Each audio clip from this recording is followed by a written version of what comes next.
WellRED fans, this bustling holiday season, you might be looking for nutritious, flavorful meals to fuel you on your jam-packed days. Well, Factor, America's #1 ready-to-eat meal delivery service, can help you eat well for breakfast, lunch, and dinner with chef-prepared, dietitian-approved, ready-to-eat meals delivered straight to your door. So head to factormeals.com/WellRED50 and use the code WellRED50 to get 50% off now. That's code WellRED50 at factormeals.com/WellRED50 to get half off.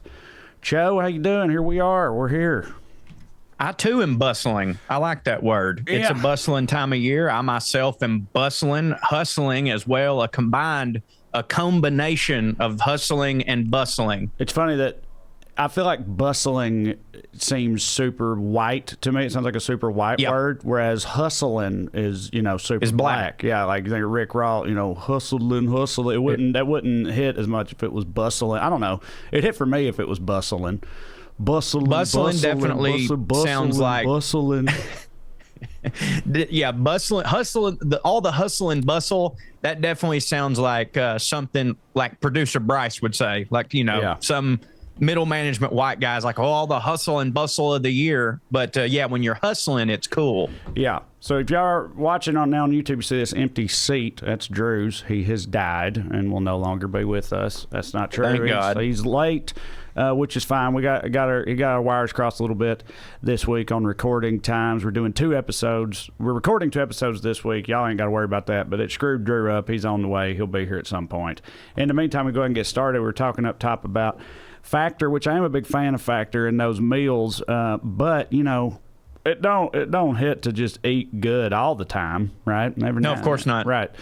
So I had a trash food subject I wanted to bring up. We talked about this on POA, I think, and we talk about it in our book, Around Here and Over Yonder, the Comedic Travel Guide, available now. Get the audiobook on Audible or go to TraeCrowder.com or just wherever you get books and get the book if you like books. And if you've already bought it for yourself, it makes a great gift because the holidays are coming up. So, yeah. Yes, indeed. So in that book, we talk about perhaps the grandest revelation of our entire 3-week sojourn across the pond to England and Scotland, in my opinion, was finding out that, gasp, say it ain't so, American candy bars don't hit. They suck. Even the ones that you think hit don't hit. And I know that's tough to swallow. We're 2 fat kids. It was hard for us to swallow, too, believe me, which is unusual for us because we're 2 fat kids. But this was tough because we're big fans of Butterfingers and Snickers and Reese's and all that. But turns out none of them, not a single one of those, actually genuinely hits, at least not as compared to what they're working with in Europe and in England in particular. I say this, I'm bringing this up now because I've been eating British candy bars for the past full day because some lovely soul in San Francisco brought me, and here's the thing, y'all also included a card, and I appreciate you very much if you're listening to this, but I'm dumb. I don't think it's you. I think it's me. I could not read what your name was at the end of the card. I'm sorry, but I couldn't. So that's a bummer. But I do appreciate you bringing me this big-ass bag of British candy, British chocolate bars of varying types, Star bars and Boost bars and Lion bars and Toffee Crunches and all these delightful offerings, smattering of various confectionaries from across the pond it was. And it's just been reminding me how much harder their stuff hits. And my sons, because of these lovely benefactors, Bay Area benefactors of mine, my sons have now tried British candy bars. And I didn't influence them in either way. They just tried these candy bars, and then they themselves independently arrived at the conclusion that those candy bars hit harder than ours. So we got some empirical data to back it up. They felt the same way. It's just 100% true. And I want to ask one question real quick before I launch into what could be a treatise. You didn't answer my text the other day. Star Bar, from my recollection, those were the one that bust, correct? Okay. I read that text as a statement, declarative statement. I don't know if I just missed the question mark or if you didn't include it, but I didn't know you were asking me if Star Bars was the one that busts. I thought you were saying to me that's the one that busts, which I was like, all right. 'Cause Maybe I forgot the question mark. I'm pretty sure I remember that being the one that bust. I think. And by the way, it is weird. In the way the word bust is used by the young people, bust means hit. They all bust in that way. But the Star Bar, if I remember correctly, when we first bit into it, we were like, "Ooh, that bust," and it's the bust that do it. It busts. Yeah, bust in your mouth. Yes. I think it's got a thing going on where it's like it seems to have an outer layer. You bite into it and there's like a hollow effect with like some real soft hitting caramel in it that does ooze out. Is oozing and busting the same thing? Depends on how hard it oozes, because right. I would say that gushers also ooze, but I would categorize the speed in which they ooze as a bust. A gusher's definitely bust in your mouth. Yeah, I mean, that's like their whole gushers bust. That's their whole thing. That was the revolution. The revolutionary technology that they patented was, bust in your mouth sour syrup technology in the 90s. What I was gonna say, and I really did think, because in our book Round Here and Over Yonder, it seems like we left it all on the field when it came to talking about candy and American candy and how much it don't hit anymore. But I find myself having even stronger opinions now that I wish I had I put in the book, but I didn't know this. Again, having their candy has now made, I cannot have American candy without thinking about how inferior it is. And the other day, for the first time in a long time, I got a payday. My grandma Sandy, for Christmas, she gets all the kids like a paper sack with candy and apples and oranges and stuff in it. And there was a payday. And I was like, oh, I haven't had a payday since I went over to England. Maybe payday still holds up because it's mostly peanuts. And then there's that really good nougat. I bit into the payday. Right? No chocolate. They do have a new payday that has chocolate on the outside, but a payday is just nougat surrounded by peanuts. Yeah, yeah. Right? Okay. So I had this payday, and it brought back to my attention something that is true of payday. Payday, and I want to see if you agree. I don't know if you have I don't know if you have anything to say on this, because I don't know if you necessarily know what a payday is, but payday to me has the biggest margin between like when a payday is on versus when a payday is off. I've never had a decent payday. You know what I'm saying? When a payday is just a little bit off, it's one of the worst fucking things in the world. And let me explain to you what I mean. I've had many decent Snickers. I've had many decent Butterfingers, right? Where it's like, okay, this wasn't straight from the factory fresh, but it's acceptable. A payday goes from it used to, at least, holy shit, this is great, to who the fuck would put this in their mouth? This is awful. And I can't decide if that's how it always was, or, as you pointed out, if our sojourn, which, by the way, every time you say sojourn, I get hungry because I think of sorghum syrup. If our sojourn to Europe has just completely bastardized all American confections to me, and I'm afraid that it may have. Okay.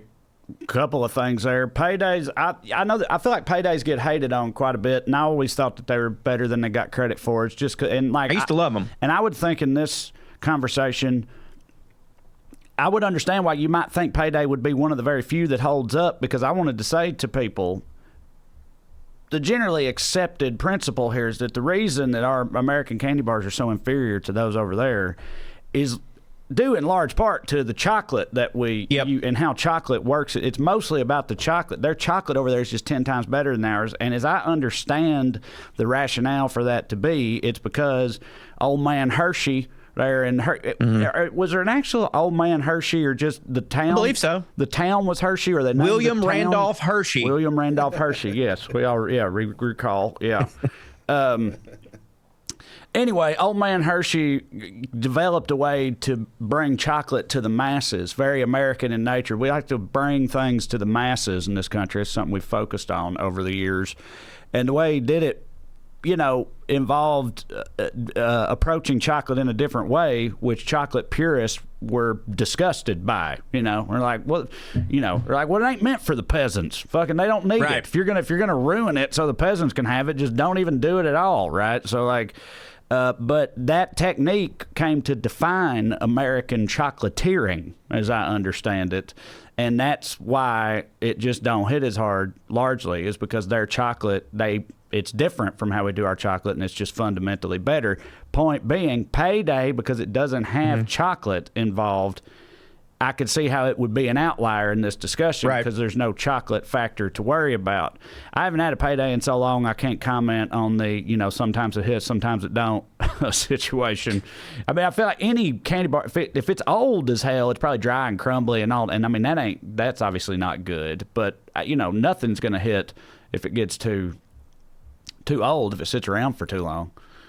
Well, I agree. And an old ass Snickers isn't going to hit. But I guess what we're talking about here is the medium part. Like a Payday doesn't have a window where it's like, this isn't as good as it could be, but it's not horrible. It goes from as good as it can be. And then 1 minute past that, it's as bad as it could be. And I'm with you. I thought the same thing. Like, well, there's no chocolate on it. Peanuts are doing a lot of the heavy lifting here. But I will say, and I believe you've experienced this with the Lion Bar, I believe it is over there, and any of their toffee, all their crunchy stuff is also superior to ours.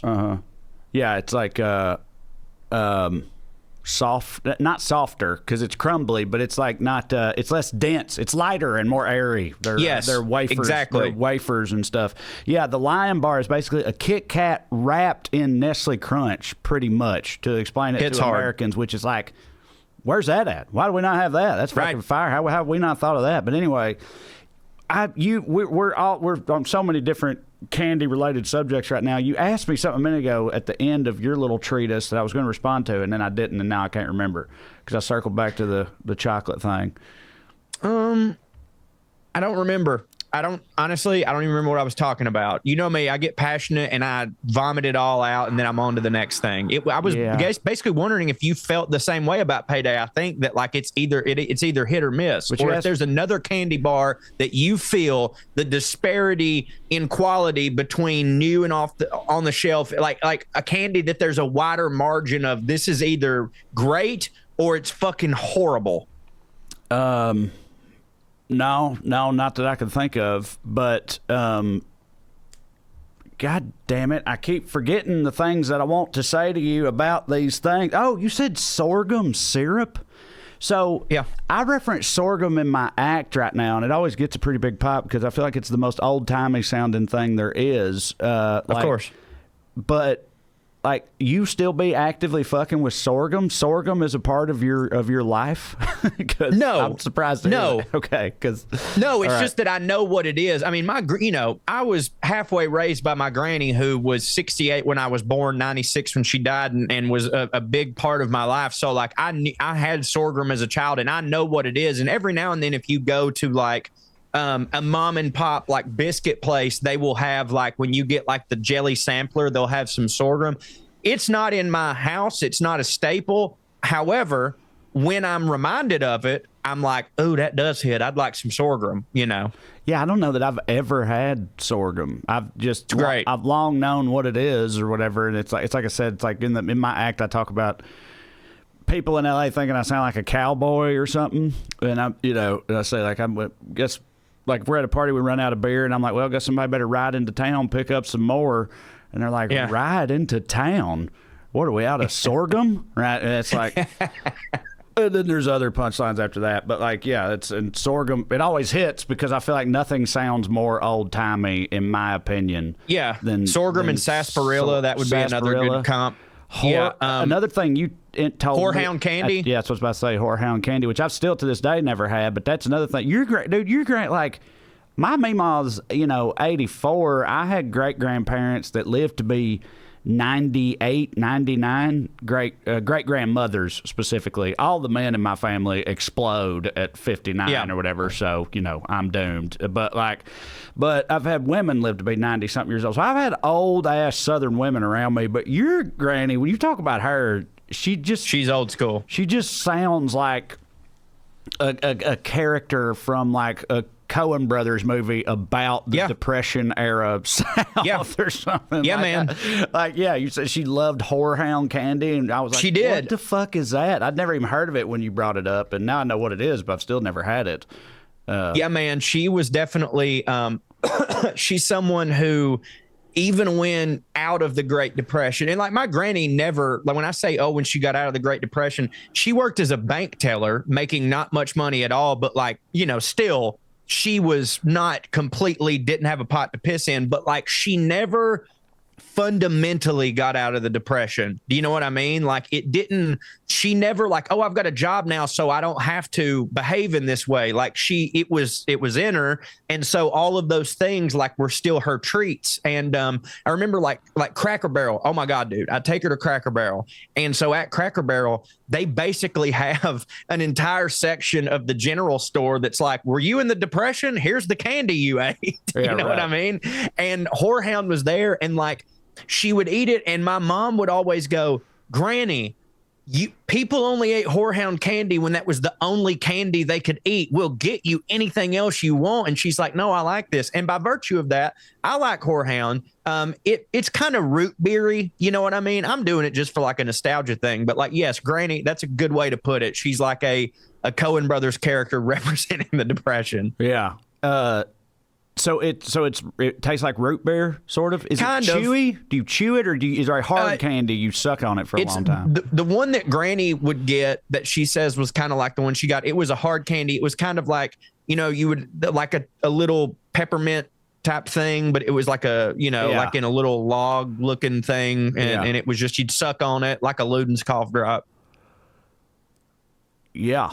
Yeah, Whorehound never had that. We've got to make your own root beer kit at the house right now for the boys that we just still ain't opened yet. So we'll see how that goes. I'm a big fan. You can do it a few different ways. You can like, you can. Pardon me for being an idiot here, but did you know that like you could carbonate things, or at least you can carbonate root beer at home naturally without a whatever those are called, seltzerators or whatever the hell those things that people have that make soda water that everybody loves. How the fuck do you do that? It's because of the yeast and the stuff that goes into making root beer. So it's fermenting? You seal it up. Yeah, and it ferments. It like carbonates itself, but you got to watch it or your bottles are because it'll be booze. They'll explode. Well, yeah, I mean that too. I guess if you leave it for too long, but I think it would be like undrinkably bad. But also, you got to watch the bottles or they'll like explode everywhere, I reckon. But if you do it, so the two ways to do it, you can either make like just root beer syrup and you get soda water, or if you had one of them soda water machines that people have in their house now, you could use the syrup to make the root beer that way, or you could put it in a thing and and let it bubble up itself, which I thought was pretty wild. I would have never. Oh, yeah. The starting point guard for the Burbank Bulldogs, or the starting shortstop. What is that? You look like baseball-y right now. Yes, you do. But you look like baseball. But I didn't think you played baseball. I thought you played basketball exclusively. I was doing a sketch. Oh, okay. And I was a coach, and like this hat was just the best way. You know what I mean?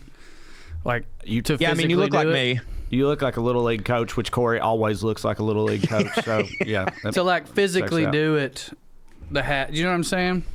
Like, the most immediate. Yeah. Like, I actually look more like a coach with my new, short hair, I think, anyway.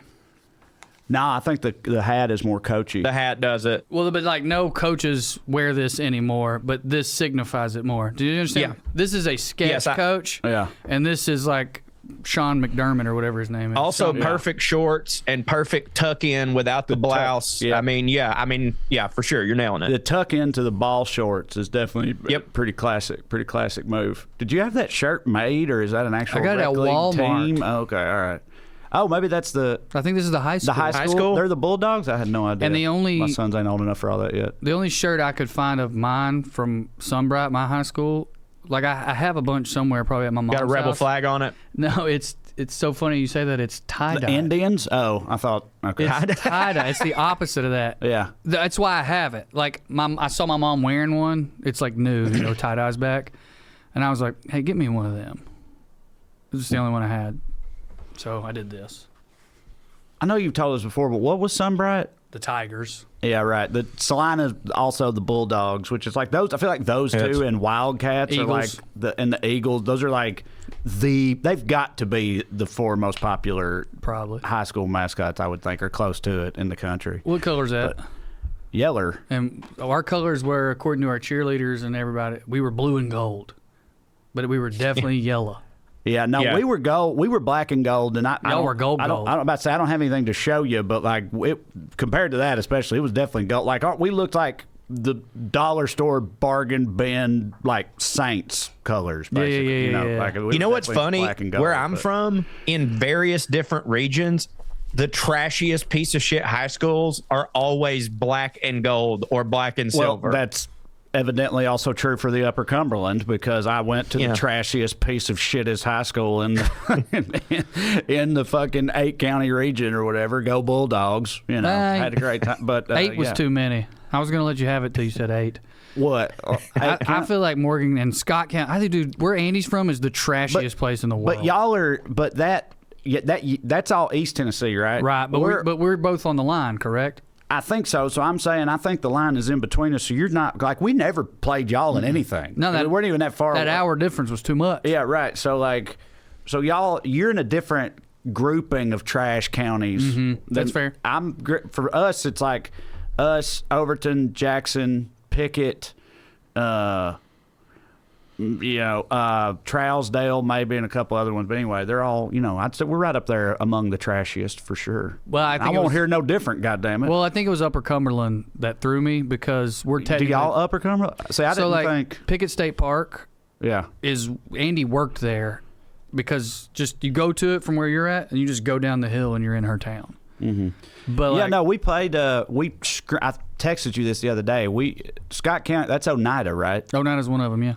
We scrimmaged Oneida preseason scrimmaged Oneida, and won like 12-6 or something. Yeah, and we're like over the moon. Like, they were generally very good. I only beat them once, and we were over the moon. We were pumped, but it's like they, I'm sure, didn't give a fuck about it, because it's a scrimmage, but like we were super, super excited. My junior year, we were 9-0 going into them last game of the year. It was their senior day. They were 7-2. We were supposed to win by, like, we shouldn't have rushed the field when we beat them, and we did. Yeah. And they were furious. Like the football team would then come to the basketball games I played in the next 2 years with headbands on, because I wore a headband, and like they all said Drew who, and like make fun of me. Like, we beat them, and it made them so mad that they didn't forget about it for longer than 2 years. Actually, one of Andy's friends, I went to a party with her one time, and he left because he, quote, wasn't going to hang out with that piece of shit from Sunbright. I was in college. I didn't know who he was. In spite of how much you guys make fun of me, I didn't give a fuck or relive any of that. Like, I was like, what? Football? Yeah. The sport we used to play? Yeah, I remember for us that was everybody, because we were mostly terrible except for my senior year, and that's only because we had 20 goddamn seniors at a 1A school. But for us, that was Gordonsville. Nobody gives a fuck about any of this. Gordonsville was our Oneida or our Scott County or whatever, and we beat them at Gordonsville on their senior night, my senior year, and it was this huge deal. And but I ran into a guy the first day at Tennessee Tech. I ran into a guy with a Gordonsville shirt on, and I had a fucking Salina shirt on or whatever, and he didn't get up and leave or try to whoop my ass or nothing. Well, he went to college. He was just kind of right. He also wasn't hanging out at a high school party. Yeah. I guess that does make a difference. But anyway, so we were talking about candy bars, but listen, guys, it's almost mid-roll time. You shouldn't eat candy bars all the time. You need to eat good stuff. That's what you need to do. And if you like eating good stuff, you should try Factor this bustling holiday season. If you're looking for nutritious, flavorful meals to fuel you on all these jam-packed days, well, turn to Factor, America's #1 ready-to-eat meal delivery service. They can help you eat well for breakfast, lunch, and dinner with chef-prepared, dietitian-approved, ready-to-eat meals delivered straight to your door. You'll save time and stay on track with your healthy lifestyle, all while tackling your holiday to-do list. I'm a big fan of Factor. Katie is too. We got Factor because they sponsor us. And Katie immediately went and ordered a bunch more because she liked it so much, because it hits for us at lunchtime. Very convenient, easy. It's not frozen. It's like those meals that you keep for convenient lunches in the microwave, but they actually hit, though, and they're all done in 2 minutes. And, it's easy. You can cross meal prepping off your list this holiday season with Factor. Skip the planning, the grocery shopping, the chopping, prepping, cleaning up. Get Factor's fresh, never frozen meals delivered to your door ready in 2 minutes. So you just have to heat and enjoy. You could choose from more than 35 chef-crafted meals every week that support a healthy lifestyle and meet your preferences, whether it's Calorie Smart, vegan, and veggie, Protein Plus, or other wholesome options. Drew, you Factor fan? Bring it in here on Uncle Coach. Listen, we've been doing the protein down at my house, the Protein Pluses, and it's 10 out of 10. It's giving 110%. Mm-hmm. You know what I'm saying? It's finishing the drill all the way through.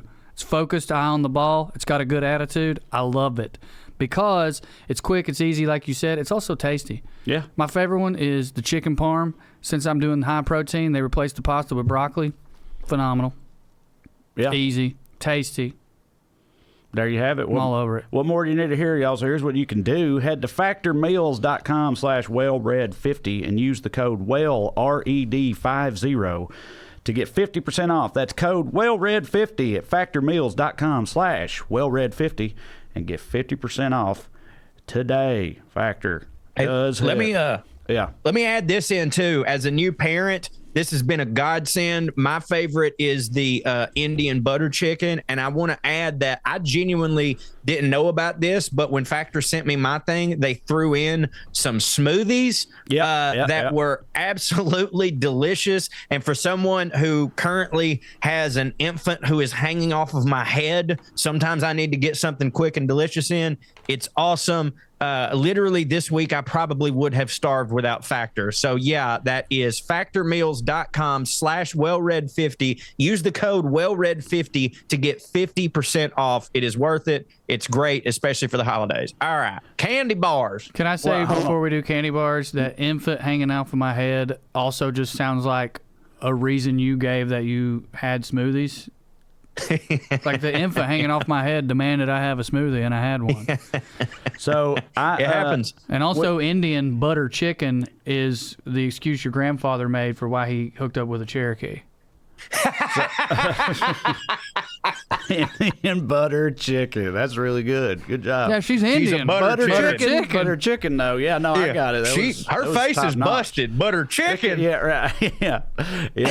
That was top notch, Drew. So, rather than go back to candy, we talked about candy bars in your absence, which we figured, was appropriate. Reese Cups is all I care about. Right. Well, we were set. What? All right, okay. They don't hit anymore. You don't know what's happening here. The whole context of the conversation was we talk about in our book, and I talked about before. We talked about this. So this weekend, somebody in San Francisco brought me a big bag of British candy bars because I had talked about how much harder their candy bars hit than ours because they do. And so I've been eating British candy bars, which made me bring it up. And Cho, obviously, he agreed. And that was a difficult thing for us, was to go over there, realize that, holy shit, their candy bars are so much better than ours. And not only that, it made ours kind of not hit anymore. It kind of ruined our candy bars for us. And, we fat, so that's a... And Reese's are the best of what we got. I'll tell you that. They're the best of what we got. But in comparison, they're disappointing. Y'all are the dumbest fucking sellout motherfuckers I've ever heard of in my life. I've been to Australia. Fair. I've been to South Africa. I'm pretty sure they have the same candy bar. I'll give you the breadth. Am I saying it right? Mm-hmm. Like they got 10 bangers, but the idea that takes away from Reese Cup is just like you boys have gotten lost in the sauce. Y'all got a little bit too up your own ass, hanging out with the Brits. You're a European crowd now. You're too big for your britches, literally, because you ate too much candy. And this is unbelievable. Next, you're going to tell me hamburgers don't hit. Oh, we can't have a hot dog because I had a brat. Brats are good, but hot dogs. I don't disagree with you.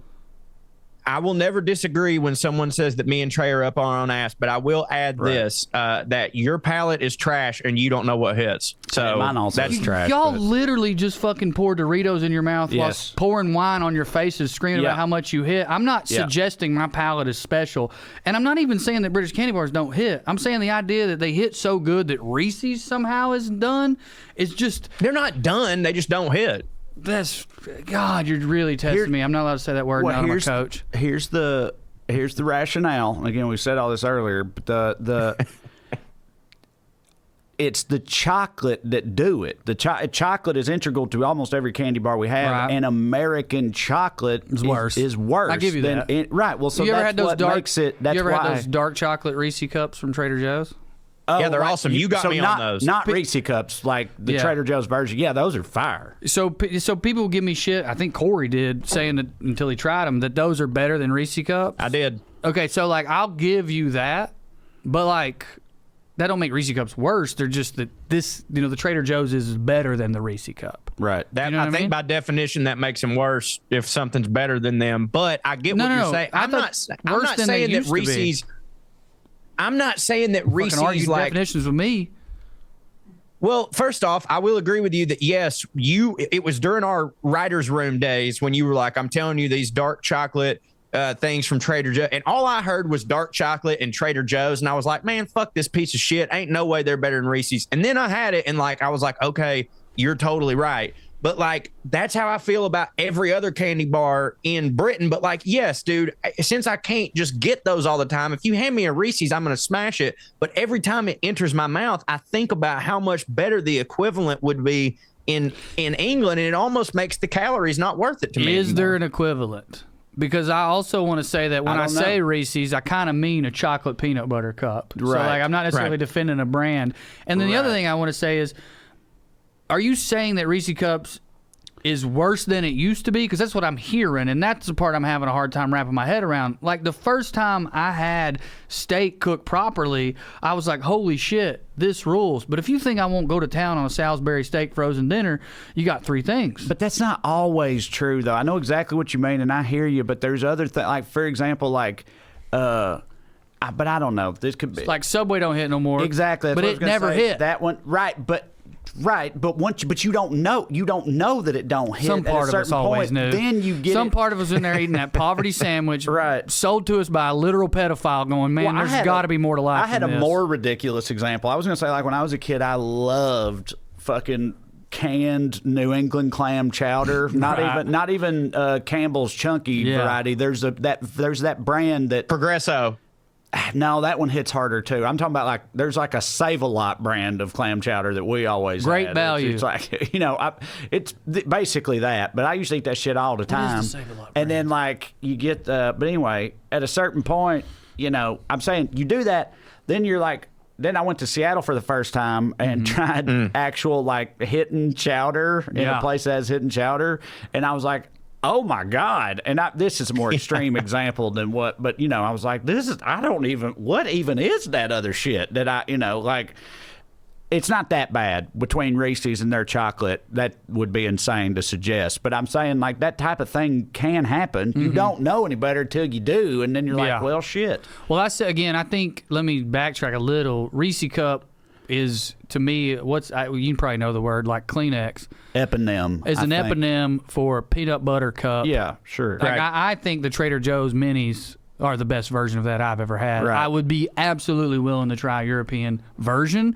but I will not say Reese Cup sucks. Right. Until I do that, it's in my mouth and I feel that way, and I just can't imagine that.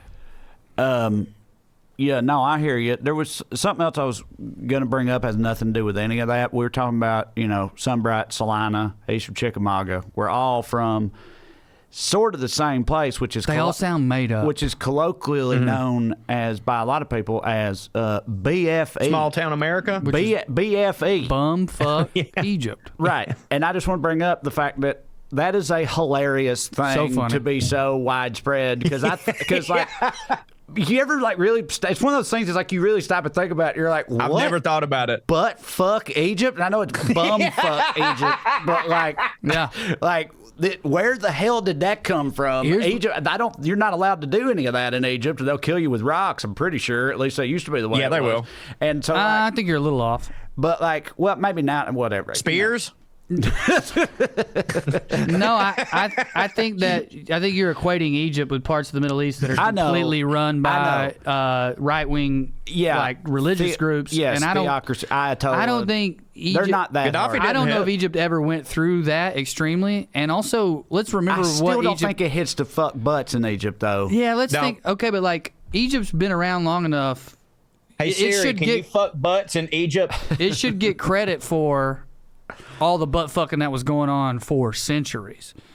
Yeah. Like Egyptian pyramid butt fucking, that was a whole genre. Yeah. of butt fucking. Who knows? That might have even been where the Greeks learned it from, you know? I could see it. I'm not saying that happened. Right, yeah. But I could see the white people taking yet another thing from Africa and pretending it's theirs. My other question about BFE, though, is because it is, even in the South, usually it's like, it is bum fuck Egypt, which implies that it's Britain or it's British in origin. I never, you know what? Bum fuck, you know what I mean? Otherwise, it would be butt fuck Egypt. I've never. But it's bum fuck, so it's a British. Yeah, I've never saying. associated it with bum as in a butt. I always thought of it as like, look at these fucking bums. Like we're in bumfuckville. Right. Okay. But I don't know why. I yeah. cannot defend that. It's just in my head. I always thought poor fuck Egypt. Yeah. Hey, y'all. LGBTQ morality laws in Egypt de facto illegal after 2000. Under morality laws, punishment up to 17 years with hard labor, fines, and deportation. Well, you'd be out by now. So nothing here about getting hit with rocks, but don't hit over there. You'd be out by now. Another thing I found, this is just a random person on Quora. Wait. Do y'all know Quora? Are we still doing BFE? Yes, okay, my bad. Y'all know what Quora is? Yeah. Where people so not a good source, but I did find a person A fun one. saying a thing, right? So this person says that in Egypt, it says the origins of BFE are uncertain, right? But then it says in Egypt, though, if people want to express that a place is very far away, they might use the phrase "fi aqsa al-balad," which translates to the furthest part of the country.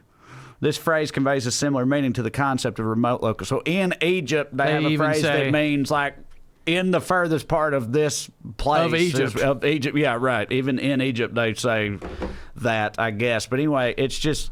So I heard somebody say BFE or something the other day, and it's like one of those things where it's like, you know, you've been hearing it your whole life and never even thinking about it, but then all of a sudden you do think about it, and you're like, you just start laughing. You're like, what the fuck? What?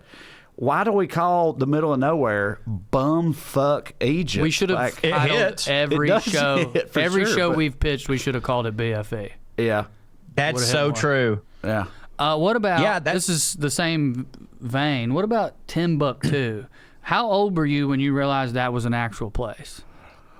When I saw it in an episode of Bugs Bunny, but actually that probably didn't make me think it was real. I was older than you'd think when I was like, oh, wait a minute. Probably around the same time I found out that Lake Titicaca is a real place. Yep. Yeah. But you'd hear a similar type phrase about, you know, from here to Timbuktu. From here to Timbuktu. And I had no concept that was an actual place till I was a teen. Yeah. Same thing with me in Albuquerque. I didn't know that was real. I thought that was a made-up thing. Shouldn't have taken that left turn at Albuquerque? Exactly. Like, I'd only ever heard it in cartoons, and I thought that was like just a Looney Tunes in-universe thing, and then I found out about Albuquerque, New Mexico, and I was like, well, I'll be goddamn. Joe, you know what they're doing to Looney Tunes? You heard? Making them gay. Yeah, I mean, probably that. That would hit for me. Well, all right, well, so they're... Do they have genitalia? Sorry. They're... Lola Bunny had a pussy. I can tell you that. She had to have for what she did to me. Yeah. No, they're getting rid of them off the. What? Yeah, I know. Insane, right? Wait, hold on. Is this fucking a Warner Brothers thing? Like they're just it's you know, David. Dude, what the fuck are they doing? It's David Zaslav. He's the and hey. He can still hire me if he wants to for something. We have nothing but positive things to say about David Zaslav. Or Warner Brothers. Warner Brothers. People who gave me my first 2 development deals. Trae and I are very, very in line with every decision they make. Go ahead, Corey. But yes, David Zaslav. You know what? I will stand firm. What the fuck are they doing? Hire me and I'll fix all of it. Joe standing on business. I knew that would piss you off. I don't know how firm he is. If you didn't know about it already. But yeah, that's the latest thing he's getting raked over the coals for, David Zaslav, is they're taking the whole, as I understand it, the entire Looney Tunes catalog off of. It's not. Wait. Hold. You don't mean. Hold on. So that's what I read. So you don't just mean not making new Looney Tunes. You mean getting rid of the cat. What the fuck? It's already there. They got canceled. Are you really worried about gigabytes? Right? Yeah, I know. Let me Google it, see if I can find it. I saw people on Twitter up in arms about this the other day because it had been announced, and that's how I read it. That's how I understood it. But I watch Looney Tunes on Max all the fucking time. I was gonna see that was.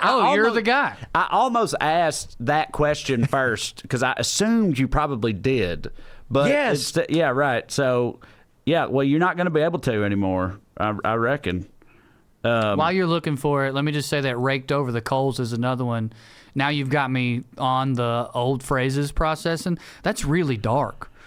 Yeah, and it probably started in Egypt. Did we rake people over coals? Because that's for fucking sure torture. Yeah. You got it? Hot coals.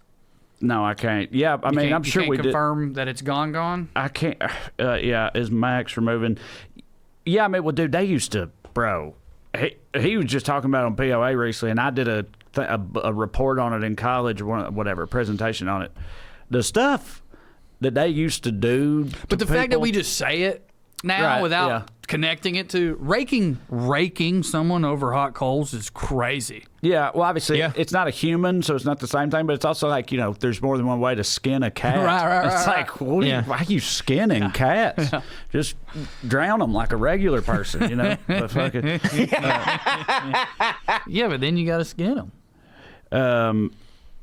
But yeah, I don't know. Raked over the coal. But what is that even? I mean, what, you lay a person on a bed of hot coals and then just thinking about drag them, push them back and forth. Oh yeah, like pull them by their. You're raking the coals with them. You're using them as a rake. Okay, they've backtracked on it, and this is either bullshit or like either they didn't expect the backlash they got and they're lying. But what they've said is, Warner Bros. Discovery has since said that Looney Tunes was included in error as a title that would be leaving the platform. It is not the case because they did announce it was going to be leaving, and people, they're definitely lying. But I'm happy. Yeah, right. And people lost their minds, and that's what I think too. I think they didn't expect people to flip out like they did, and then they backpedaled. Either that, or this was a move from them where they were like, hey, you know what? We need to get people reinterested in Looney Tunes. How can we do that? Threaten to take it away from them, get everybody pissed. It'll create our own marketing for us, and then go, oh, accidentally came out in the memo. Our bad. I guarantee you, in 12 months, there's going to be a new Looney Tunes movie. You fucking watch it. Premiering on Max. Dude, and also those fucking memos, it's not like an intern writes it and then one dude in the comm department signs off on it. Like, if it's an announcement like that, they've talked about it. They had meetings. Of course. It came up. Yeah, had to get rid of Looney Tunes so they can make room for, MILF Mansion and MILF Mountain, the whole new MILF franchise that they're putting out over there. Man, I want a MILF franchise. Let me tell you, it's wild. I don't know if it's a conspiracy theory. I've never looked it up. It might just be broadly available information. But I think that, how it was HBO Max and then it just went to Max? Mm-hmm. I kind of think that HBO came to them and was like, hey, can you take our names off this fucking shit, please? We hit. Yeah, right. Like, I know y'all don't hit. I know we're still going to be on there, but, like, I feel like HBO was the one who, like, came to them and was like, take our names off of it or we're because, like, you were opening up that because HBO, for so long was like the mountaintop of prestige TV, and deservedly so. We talked about it on this show before a long time ago, but still, like, there was like a 10, 15 year period of time where, like, they were just on a completely they were in a whole other galaxy. That Real Sex series. Than the rest of TV. 10 out of 10. Like, no one else was even close to what they were doing for a long time, and they still hit real, real hard. And now then people are opening up the HBO Max and seeing fucking Fuckboy Island and MILF Mansion and all this stuff on the front page, and it's like, it wouldn't hit for me either if I ran HBO. No, and because people aren't smart enough to... Right. People aren't smart enough to differentiate, in general, because they're just like, oh, this is HBO, therefore it sullies this. And like... Well, it was HBO. No, I'm with you. It's not just like people being smart enough. Like, if this is the HBO platform and MILF Mansion is on it, like, it's not on us for being like, what the hell happened to the brand? It's like, no, you did that. I was kind of making a joke, but now I'm thinking about it a lot. Did you guys watch Real Sex in your formative years? Of course I did. That is. Are you kidding me? That's how you had to beat off before there was porn on our phone. If Cinemax wasn't doing it that night, then you had to watch an old couple in Germany have an orgy in Taxi Cab Confessions too. I'd beat off to the words. Of course, of course. Every now and then they might flash the taxi driver too. That's when Taxi Cab Confessions was really hitting. One girl fingered herself. Yeah, right. Yeah, you'd have that every now and then. This would see the people. Kids today, they don't understand. No, and hey, you remember when you had to beat off? You had to not only did you have to beat off, you had to pull your pants down, get hard, and beat off all in the time of a Girls Gone Wild commercial. A commercial. You had 30 seconds. Just fucking boom. I was already hard. Sure. Just generally. Right. But I feel like, of course, Cinemax and softcore porn, of course, Taxi Cab Confessions. But there was something truly interesting about what happened to our generation with Real Sex, because it was an attempt at an actual documentary. For sure. And it was an attempt to like talk about kink and all this other stuff. Yeah. But like for us, it was just like, man, we might see a titty and they're going to talk about dark stuff. But like it was really like opening our minds, maybe not in the greatest way ever, So- maybe yes in the greatest way But ever. like you said, we were just on there as teenage boys, just like you said, trying to see some titties and get the job done or whatnot. But the problem with Real Sex, like you were really rolling the dice, because you might also see It was some an old lady. 68-year-old man's mangled wiener or something like that. Like, and he was into being mangled. yeah, like just wild. That's what I'm Joseph saying. Mangala over here. And you're just like, you're waiting, and you're getting warmed up. And they would also do different segments, and they knew what they were doing. At least one of the segments would be hot. Uh-huh. And Yeah. you might Did y'all catch a ever- little bit of that, and then you just shift really, really abruptly to But like, that would, yes. I was going to ask if this ever happened to y'all, where you were sitting there and you were worked up over something that hit, but right before you bust, it course. switched to the Yes, mangled that was- dude's dick, and that- you're like, yeah. Formative experience right there. And buddy. now I dress like a coach and beg for validation from strangers. Yeah. Yeah, no, HBO, it was again, HBO still hits. It's just that HBO is now under the umbrella of all these other things that don't hit, and so they get wrapped up with them, So, dude, speaking of HBO, y'all know how my mama, like, she's a fancy lady, or at least she tries to feign being fancy, like an aristocratic type gal. No shit. The other day, she was telling me and my sister about some movie she watched, and we were like, "Oh, that sounds interesting. Where do we find that?" She goes, "Oh, I think it was on Home Box Office." What? She fucking calls it Home Box Office, bro. What? Nobody's done that in 42 years. I swear to God, man. if I heard Like, somebody do that, I'd be like, what? Yeah. Like, I wouldn't know. I would be like, home box I office. did at first, and then I was like, "Oh wait, HBO," and I was like, "What the fuck?" She goes, "Or HBO, whatever you call it." Yeah, but obviously, I know that HBO stands for Home Box Office, but I've never heard a person call it Home Box My Office. mom- And you don't think it's, and correct me if I'm wrong, you don't think this is put on or a choice she's made to sound. Yes, it is 100% a choice she's made. Okay. Because Yeah. if it was the other thing, I'd be so jealous of someone who moves through life so unaware of Yeah. other people and themselves that they can just do that and not know how they sound. Do you know what I mean? Speaking of that kind of choice, I was just thinking the other day. Like, that's rich. I didn't hear the person say this, but someone in Knoxville told me that they, like tourists would go to Sevierville and Dollywood and Gatlinburg and stuff like that, and Pigeon Forge. Someone in Knoxville once told me that this tourist had asked them, they worked at a convenience store or something, and they were asking them how to get there. And they were talking like this tourist, and they asked them, "Do you know the way to Piggy on Fulgay?" Pigeon Forge. So a British dude Piggy on Fulgay. pronouncing it like, what is that, French? An attempt at French? I guess. For gay. Yeah, yeah, right. That's why we My do dad- it, folks. Yep, for gay. For gay. When we were kids, my dad never called it Pigeon Forge. He called it by what he claimed was its full Christian name, Action Pack Pigeon Forge. And people would be like, "So where y'all going for Martin Luther King Day or whatever?" And he's like, "We're going to Action Pack Wait a Pigeon minute. Forge." Hold on. Wait a minute. Is that a thing otherwise? I think so. Do people say that? You heard somebody else say I think action so. pack pigeon forge? I could be wrong. I believe that I was totally unaware that Dale calls it that, but I've always.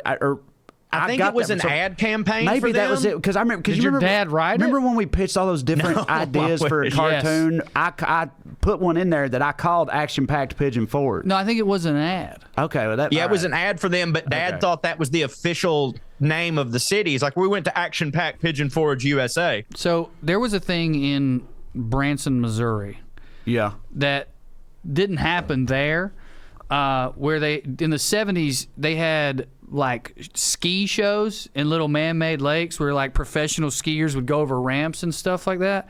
I always thought that would have been a huge hit up there. I guess they couldn't find a lake or a pond big enough. There's a place in Knoxville or in West Knoxville or something that that's doing that now. No, dude, when we lived there, it was like over by Wild Wing Cafe or whatever. I think they had I know what you're talking about. They do jet ski tricks in the pond outside the chicken wing place. Those were pros during Vols games. Those were like pros who hit like a circuit, like when that was like almost the next X Games type thing. Because I remember like reading one time like 3 of the top 5 people in the world live in Knoxville, and I was like, well, it must not hit, man. Yeah, right. Yeah. But don't you think that'd be a huge hit in Gatlinburg if you see somebody like put them on your shoulders and go off a ramp? Seems like it. Well, we're about to have to call it. We got somebody else coming in, or they got somebody else coming in the studio after us. Next week, our buddy Joe Zimmerman, the very, very, very funny comic that we all love, will be joining us here on the show. This weekend, you can see me if you're in Northwest Arkansas, and then next weekend, the 3 of us will be together, as always, every year before Christmas at Zany's in Nashville. Go to TraeCrowder.com, get your tickets. I got 2024 dates, too. Come and see me and check out the book. We already mentioned that earlier. Go ahead. I'll be in San Francisco this weekend. I think it's called the Sturgeon Theater. Cheaper Than Therapy Comedy. Look that up. I'm headlining from Wednesday to Saturday. Cheaper Than Therapy Comedy in downtown San Francisco near the Fisherman's Wharf.